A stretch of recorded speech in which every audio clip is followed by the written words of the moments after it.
آج ہم ایک ایسے موضوع کی گہرائی میں جا رہے ہیں جو پاکستان کی خارجہ پالیسی کے لیے ہمیشہ سے ایک بڑا چیلنج رہا ہے۔ جی یعنی یہ کہ بے وقت دو بڑی عالمی طاقتیں چین اور امریکہ، ان کے ساتھ تعلقات کو کیسے سنبھالا جائے، بالکل کیسے متوازن رکھا جائے۔ بالکل یہ ایک بہت ہی نازک اور پیچیدہ صورتحال ہے جس کے اثرات یقیناً پاکستان کے مستقبل پر بہت گہرے ہو سکتے ہیں۔ اور آج اس مسئلے کو سمجھنے کے لیے ہم بنیاد بنا رہے ہیں محمد عامر رنا صاحب کے ایک تجزیے کو جو ڈان اخبار میں شائع ہوا 24 اگست 2025 کو، ایک بڑا امتحان درپیش کے عنوان سے۔ جی ہاں، اور ہماری کوشش ہوگی کہ خاص طور پر جو امیدوار ہیں C S S, P M S, P C S امتحانات کے، ان کو اس اہم موضوع کے مختلف پہلو سمجھنے میں مدد ملے، اس کی جو نزاکتیں ہیں، جو اسٹریٹجک مضمرات ہیں، وہ واضح ہوں۔ ٹھیک ہے، تو آئیے شروع کرتے ہیں۔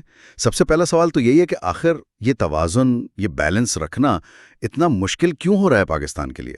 کیا وجہ ہے؟ دیکھیں، بنیادی وجہ تو تاریخی ہے۔ دونوں ملکوں سے پاکستان کے تعلقات کی نوعیت اور پاکستان کی توقعات وہ بالکل مختلف رہی ہیں۔ اچھا؟ جی، چین کو دیکھیں تو ایک لمبے عرصے تک تعلقات کی بنیاد زیادہ تر معاشی منصوبوں پر رہی، خاص طور پر جب سے یہ بیلٹ اینڈ روڈ انیشیٹو یعنی BRI شروع ہوا۔ ہاں، سی پیک وغیرہ۔ بالکل، جبکہ امریکہ کے ساتھ معاملہ ہمیشہ سے زیادہ تر سیکیورٹی اور اسٹریٹجک ایشوز کے گرد رہا ہے۔ صحیح۔ اب جو ہو رہا ہے وہ یہ کہ یہ فرق اور زیادہ واضح ہو رہا ہے اور شاید الجھ بھی رہا ہے۔ تو مضمون بھی یہی کہتا ہے کہ پاک چین تعلقات میں شروع میں جیو اکنامک پہلو یعنی معیشت اہم تھی اور امریکہ کے ساتھ سیکیورٹی، تو اب کیا بدل رہا ہے؟ جی، دلچسپ تبدیلی یہ آ رہی ہے کہ اب یہ چیزیں الٹ رہی ہیں۔ مضمون کے مطابق چین کے ساتھ تعلقات میں اب سیکیورٹی کے پہلو حاوی ہو رہے ہیں۔ اچھا، سی پیک کی وجہ سے؟ جی، خاص طور پر سی پیک کے حوالے سے بیجنگ کی جو بنیادی تشویش ہے وہ اب سی پیک منصوبوں کی حفاظت، اپنے شہریوں کی حفاظت، یہ بنتی جا رہی ہے۔ یعنی جیو اکنامکس پر سیکیورٹی غالب آ رہی ہے۔ اوہ، اور امریکہ کے ساتھ؟ اور دوسری طرف امریکہ کے ساتھ تعلقات میں اب کوشش نظر آتی ہے کہ سیکیورٹی کے ساتھ ساتھ جیو اکنامک پہلوؤں کو بھی شامل کیا جائے، ان کو بھی جگہ دی جائے۔ تو گویا دونوں ہی تعلقات میں اب ایک کشمکش سی ہے، سیکیورٹی اور معیشت کے درمیان۔ بالکل، یہی بنیادی کشمکش ہے۔ تو پھر اصل امتحان تو پاکستان کی اسٹیبلشمنٹ کے لیے ہوا کہ وہ کیا فیصلہ کرتی ہے، مستقبل میں ترجیح کیا ہوگی، کیا صرف جیو اکنامکس یا پھر دونوں طاقتوں سے گہرے سیکیورٹی تعلقات؟ جی، اور مضمون کہتا ہے کہ دونوں راستوں کی اپنی قیمت ہوگی، اپنی شرائط ہوں گی۔ یہ آسان فیصلہ نہیں ہے۔ اور یہ بھی کہ دونوں طاقتوں کی توقعات بھی مختلف ہیں۔ بالکل، چین کی بنیادی فکر اب سیکیورٹی لگتی ہے، جبکہ امریکہ وہ اقتصادی پہلو پر زیادہ زور دے رہا ہے۔ یعنی وہ اسے پاکستان کے لیے ایک مالی فائدے کا موقع سمجھ رہا ہے۔ مالی فائدہ بھی، اور مضمون کے مطابق شاید جنوبی اور مغربی ایشیا کی جو سیاست بدل رہی ہے اس میں پاکستان کی سیاسی اہمیت بڑھانے کا بھی ایک ذریعہ۔ ظاہر ہے پاکستان کی لوکیشن، اس کی جغرافیائی حیثیت وہ تو اہم ہے ہی۔ اس حوالے سے مضمون میں دو نظریے بھی بتائے گئے ہیں کہ پاکستان اپنی حیثیت کیسے بنا سکتا ہے۔ ایک تو وہی کہ دونوں چین اور امریکہ سے مضبوط تعلقات رکھے جائیں۔ جی ہاں، یہ تو وہ ہے جو سب چاہتے ہیں، زیادہ پرامید سوچ۔ اور دوسرا نظریہ جسے مضمون کہتا ہے کہ کم مقبول ہے لیکن شاید زیادہ حقیقت پسندانہ، وہ یہ ہے کہ بھئی جب تک ملک کے اندر سیاسی استحکام نہیں، معاشی ترقی پائیدار نہیں، تب تک یہ علاقائی اور عالمی کردار کے خواب وہ بس خواب ہی رہیں گے۔ صحیح، یعنی پہلے اپنا گھر ٹھیک کرنا ہوگا۔ بالکل، اور ویسے بھی دو ایسی طاقتوں کے ساتھ بے وقت خاص تعلق نبھانا جو آپس میں سخت مقابلے میں ہوں، یہ کوئی آسان کام تو ہے نہیں، بہت نازک معاملہ ہے۔ شاید اسی لیے آج کل اسلام آباد میں یہ باتیں ہو رہی ہیں کہ امریکہ سے تعلقات کو ڈی سیکیورٹائز کیا جائے، یعنی سیکیورٹی کا عنصر کم کیا جائے۔ جی، یہ اصطلاح استعمال ہو رہی ہے۔ لیکن مضمون سوال اٹھاتا ہے کہ کیا یہ ممکن بھی ہے عملی طور پر، خاص کر جب 75 سال سے تعلقات کی بنیاد ہی سیکیورٹی تعاون رہی ہو؟ یہی تو بڑا سوال ہے۔ یہ پیراڈائم شفٹ، یہ بنیادی تبدیلی کیسے آئے گی جب تعاون کے دوسرے راستے جیسے تجارت ہے یا لوگوں کے آپس میں رابطے وہ اتنے مضبوط نہیں ہیں؟ صرف کہنے سے تو نہیں ہوگا۔ بالکل، اس کے لیے ٹھوس اقدامات چاہیے، کوئی متبادل ڈھانچہ چاہیے۔ اچھا، اس پس منظر میں کچھ حالیہ مثالیں بھی ہیں مضمون میں، جیسے امریکہ کے ساتھ وہ 19% ٹیرف والی ڈیل ہوئی۔ جی اس سے تو لگتا ہے کہ پاکستانی برآمدات کو امریکی مارکیٹ میں کچھ آسانی ہوئی ہے۔ تو کیا یہ واقعی معاشی پہلو کو مضبوط کرنے کی کوشش ہے؟ بظاہر تو ایسا ہی لگتا ہے۔ یہ ٹیرف ڈیل ہے یا ٹیکسٹائل میں رعایت کے لیے جو بات چیت چل رہی ہے، یا وہ خبریں کہ $1 ارب کا امریکی خام تیل درآمد کیا جا رہا ہے۔ ہاں، وہ بھی سنا تھا۔ جی، تو یہ سب شاید اسی حکمت عملی کا حصہ ہیں کہ تعلقات میں کچھ مثبت چیزیں نظر آئیں، وہ جو ایک دباؤ ہے وہ کم ہو۔ اور وہ کرپٹو کرنسی اور توانائی کے وسائل کی بات؟ ہاں، وہ بھی ہے۔ کرپٹو میں تعاون، توانائی کے نئے وسائل کی تلاش، یہ شاید مستقبل کے امکانات کو زندہ رکھنے کی کوششیں ہیں تاکہ سیاسی اعتماد بنا رہے۔ لیکن ان سب معاشی باتوں کے باوجود سیکیورٹی تو پھر بھی وہیں ہے، اسے تو نظر انداز نہیں کر سکتے۔ بالکل نہیں۔ کاؤنٹر ٹیررزم ہو، علاقائی استحکام ہو، یہ دونوں ملکوں کے لیے اہم ہے۔ جیسے امریکہ نے بلوچستان لبریشن آرمی کی مجید بریگیڈ کو دہشت گرد قرار دیا، یہ تو پاکستان کافی عرصے سے کہہ رہا تھا۔ جی ہاں، یہ ایک پرانا مطالبہ تھا، اور اس پر عمل ہونا یہ دکھاتا ہے کہ اس شعبے میں مفادات اب بھی مشترک ہیں۔ تو سیکیورٹی تعاون تو چل رہا ہے۔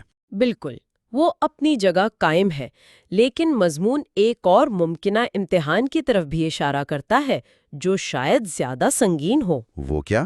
وہ یہ کہ اگر امریکہ شاید سعودی عرب کے ساتھ مل کر پاکستان پر دباؤ ڈالے کہ وہ ابراہیمی معاہدے یعنی ابراہیم اکارڈز ان کی توثیق کرے، اسرائیل کو تسلیم کرے۔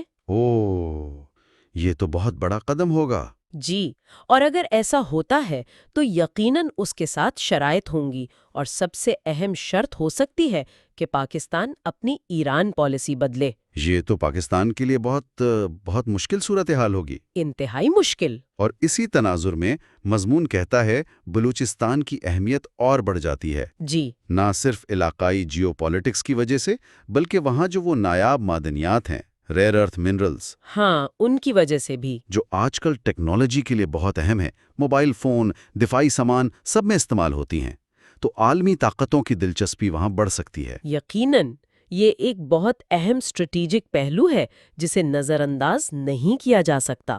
اچھا، وہ ڈی سیکیورٹائز کرنے والی بات پر واپس آئیں۔ ایک اور عملی مسئلہ جو مضمون میں اٹھایا گیا وہ یہ کہ امریکہ بات چیت ہی زیادہ تر پاکستان کی دفاعی اسٹیبلشمنٹ سے کرتا ہے، جی، اور ان کی ترجیح تو ظاہر سیکیورٹی ہی ہوتی ہے۔ بالکل۔ تو ماضی میں جب سویلین حکومتوں نے کوشش کی تھی، جیسے پیپلز پارٹی نے 2008 کے بعد وہ کیری لوگر بل، اس کا کیا ہوا تھا؟ مضمون یاد دلاتا ہے کہ وہ کوشش تو الٹی پڑ گئی تھی۔ اچھا، جی، کیری لوگر بل کا مقصد تو اچھا تھا، غیر سیکیورٹی امداد بڑھانا، تعلقات کو وسیع کرنا، لیکن وہ خود متنازع ہو گیا۔ اس سے پاک امریکہ تعلقات بھی خراب ہوئے اور ملک کے اندر سول ملٹری تعلقات میں بھی ایک نیا تناؤ آ گیا۔ تو یہ ایک سبق ہے تاریخ کا۔ جی بالکل، کہ نیک نیتی کے باوجود عملی مشکلات بہت ہو سکتی ہیں۔ تو پھر یہ جو حالیہ امریکی اقدامات ہیں، ٹیرف ڈیل وغیرہ، کیا یہ بس وقتی ہیں یا کوئی لمبی گیم ہے؟ مضمون میں ایک اشارہ یہ بھی ہے کہ شاید یہ بھارت سے توجہ ہٹانا نہیں، بلکہ جنوبی ایشیا کے لیے امریکی پالیسی میں تھوڑا تنوع، تھوڑی ڈائیورسفیکیشن لانے کی کوشش ہے۔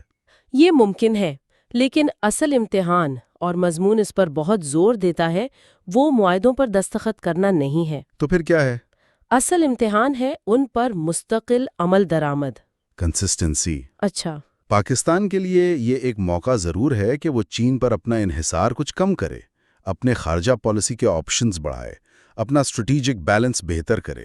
موقع تو ہے، لیکن کیا ہم ماضی کی طرح، تاریخ تو یہی بتاتی ہے نا کہ ایسے موقع اکثر ضائع ہو جاتے ہیں، کبھی ہماری اپنی کمزوریوں کی وجہ سے، کبھی چھوٹی مدت کی سوچ کی وجہ سے، کبھی دنیا بدل جاتی ہے۔ بالکل، یہی تو اصل چیلنج ہے۔ اگر اسلام آباد ضروری اصلاحات کر سکے، خاص طور پر معاشی اور سیاسی استحکام لا سکے، جی، اور دوسری طرف واشنگٹن بھی اپنے وعدوں پر قائم رہے تو شاید یہ تعلقات میں ایک نیا، زیادہ مستحکم دور شروع ہو سکے۔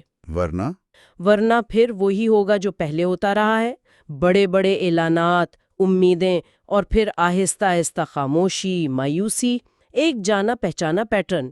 بالکل، اسی پیٹرن کو توڑنا ہے۔ اچھا، اگر ہم اسٹیبلشمنٹ کے نقطہ نظر کو دیکھیں تو مضمون کہتا ہے کہ وہ بظاہر کوئی بڑا مسئلہ نہیں سمجھتے چین سے قریبی تعلقات اور ساتھ ساتھ امریکہ سے نئے راستے کھولنے میں۔ جی، مضمون کے مطابق وہ سمجھتے ہیں کہ یہ ممکن ہے۔ اور وہ جو چین اور بھارت کے تعلقات بڑھ رہے ہیں اس سے بھی زیادہ پریشان نہیں لگتے؟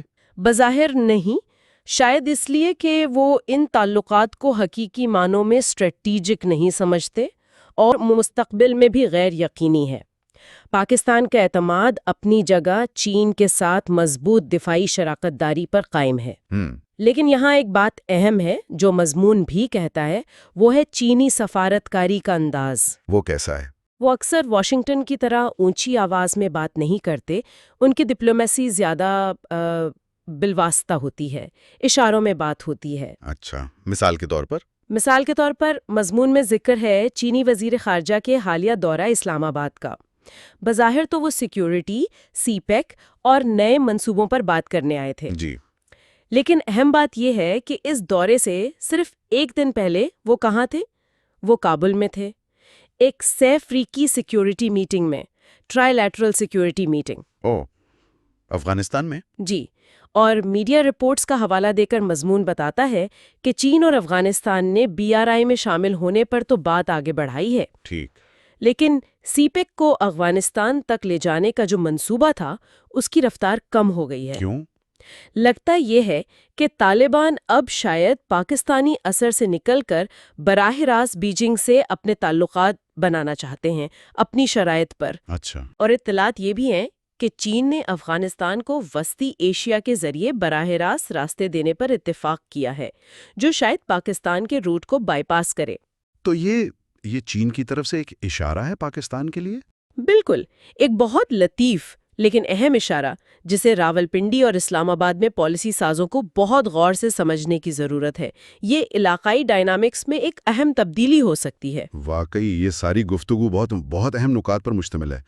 اب اگر ہم خاص طور پر اپنے ان سامعین کے لیے بات کریں جو CSS، PMS یا PCS امتحانات کی تیاری کر رہے ہیں، تو ان کے لیے اس پورے تجزیے سے کیا ٹیک اویز ہیں، کیا اہم نکات ہیں جن پر وہ فوکس کریں؟ جی، میرے خیال میں چند بہت کلیدی ایریاز ہیں۔ پہلا تو یہ کہ دونوں ملکوں چین اور امریکہ کے ساتھ پاکستان کے تعلقات تاریخی طور پر کیسے ڈیولپ ہوئے، ان میں کیا تبدیلیاں آئیں، یہ سمجھنا بہت ضروری ہے۔ ٹھیک، دوسرا، وہ جو ترجیحات کی تبدیلی ہے، کبھی جیو اکنامکس اہم، کبھی سیکیورٹی، اور اب یہ دونوں کیسے آپس میں الجھ رہے ہیں، اس ڈائنامک کو سمجھنا۔ تیسرا، وہ جو اسٹریٹجک بیلنس ہے اسے قائم رکھنے میں پاکستان کو کیا عملی مشکلات درپیش ہیں، اندرونی عوامل کیا ہیں، بیرونی کیا ہے۔ صحیح۔ چوتھا، حالیہ واقعات جیسے وہ ٹیرف ڈیل، کاؤنٹر ٹیررزم میں تعاون، علاقائی جیو پالیٹکس جیسے افغانستان، ایران کا کردار، ان کی اہمیت کو سمجھنا۔ بالکل، بلوچستان کا بھی ذکر ہوا۔ جی ہاں، پانچواں، بلوچستان جیسے علاقوں کی جو اسٹریٹجک اہمیت ہے اسے سمجھنا، اور آخر میں وہ جو کلیدی انگریزی اصطلاحات ہیں، BRI، geo economics, counter terrorism, CPEC, trilateral security, strategic balance, ان کو نہ صرف سمجھنا بلکہ اپنے جوابات میں ٹھیک طرح سے استعمال کرنا آنا چاہیے۔ یہ تو ہو گئے بنیادی نکات، لیکن اچھے تجزیاتی جواب لکھنے کے لیے کچھ اور گہری باتیں جن پر غور کرنے سے جواب میں وزن پیدا ہو۔ ہاں، بہتر تجزیے کے لیے کچھ اور نکات ہو سکتے ہیں۔ ایک تو یہ کہ جو پالیسی بیان کی جاتی ہے، مثلاً تعلقات کو ڈی سیکیورٹائز کرنا، اور جو زمینی حقیقت ہے، اداروں کی نوعیت، تاریخ کا تسلسل، ان کے بیچ میں جو تضاد ہے اس کو پہچاننا اور بیان کرنا۔ یہ اہم ہے۔ دوسرا، اس بات پر زور دینا کہ خارجہ پالیسی کی کامیابی صرف باہر کے حالات پر نہیں بلکہ ملک کے اپنے اندرونی سیاسی اور معاشی استحکام پر کتنی زیادہ منحصر ہے۔ بالکل۔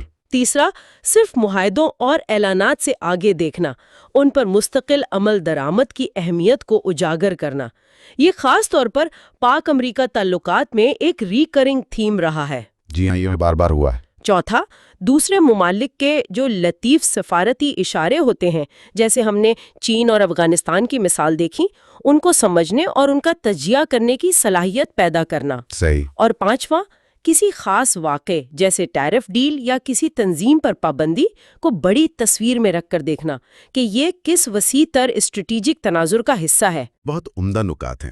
تو خلاصہ یہ ہوا کہ پاکستان اس وقت واقعی ایک بڑے امتحان سے گزر رہا ہے۔